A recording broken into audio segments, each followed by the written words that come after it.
Well, sir, after some serious consideration, I'd like to put in my 15-year notice. You're quitting? Technically retiring, sir. With a little help from my State Farm agent, I plan to retire in 15 years. Wow, you're totally blindsiding me here. Who's going to manage your accounts? Well, I'm going to finish packing my things. 15 years will really sneak up on you. Jennifer will do your exit interview, and Adam made you a cake. Red velvet. Oh, thank you. I made this. Take charge of your retirement. Talk to State Farm agent Margie Gray in Indiana or David Smith in Clymer.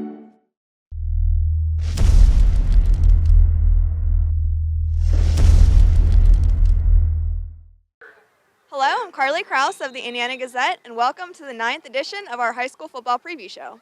This week, we're coming to you from Andy Kosneski Field at Indiana High School, home of the Indians. Week 9 of the season marks the end of the year for some teams, while others will be gearing up for the playoffs. Teams in the WPIAL will be playing in their final regular season game, but teams in District 6 play a 10-game regular season schedule. Indiana can't make the playoffs, but the Indians can play a role in the postseason seedings with a win at Hollidaysburg in their season finale on Friday. The 5-3 Tigers have clinched a playoff berth, but an Indiana victory would keep them from sewing up the third spot out of the Greater Allegheny Conference.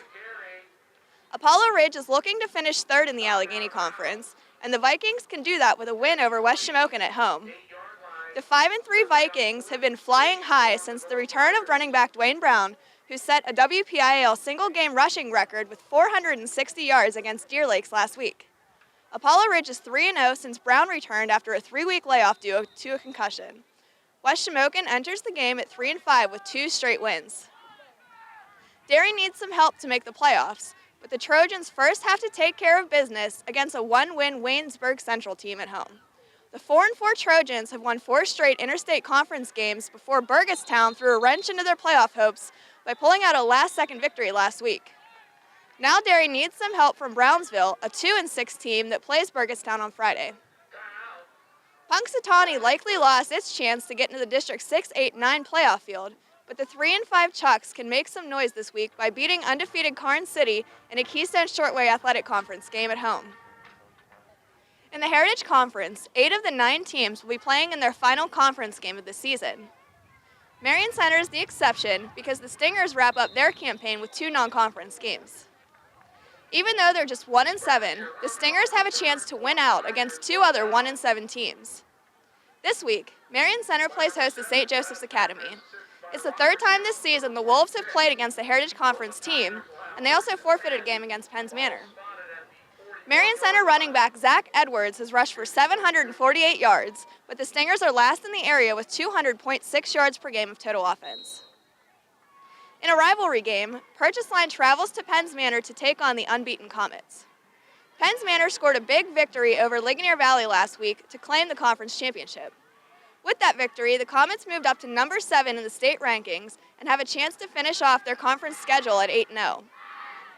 Even though Penns Manor picked up a bunch of points in the District 6 Class A rankings, the Comets stayed in 3rd place, 20 points behind 1st place Bishop Guilfoyle and 10 points behind 2nd place Moshannon Valley. The Red Dragons are coming off a huge 56-8 victory over United. But it wasn't all good news for Purchase Line.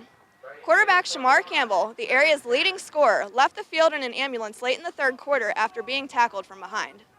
United looks to bounce back at home against Blairsville, which is seeking its 2nd straight win after snapping a 5-game losing streak. Lions running back Brent Mack leads the area with 1,168 rushing yards and needs less than 150 yards to break the single-season school rushing record. While United likes to keep the ball on the ground, the Bobcats lead the area in passing offense, averaging 173.8 yards per game. Quarterback Ryan Shirley has thrown for 1,390 yards and 11 touchdowns. Ligonier Valley plays at Homer Center after losing its first game of the season last week. The Rams fell just short of a conference title in a 19-12 loss to Penns Manor. The Rams also lost quarterback Colin Smith, who was injured in the 2nd quarter and did not return. Ligonier Valley is 2nd in the District 6 Class AA rankings and clashes with 1st place Central in Week 10. Homer Center lost to West Middlesex last week in a non-conference game. The Wildcats' Jesse Lee is 4th in the area with 850 rushing yards. Northern Cambria visits Salzburg in a matchup of teams heading in different directions. The Colts have won 5 of their past 6 games and jumped into the playoff position with a win over Marion Center. The Colts are 7th in District 6 Class A, and the top 8 teams make the playoffs. Salzburg has dropped 5 straight and will be playing its final game of the season. The Trojans did not pick up a non-conference game for the 10th week of the season and will be trying to go out on top with a victory.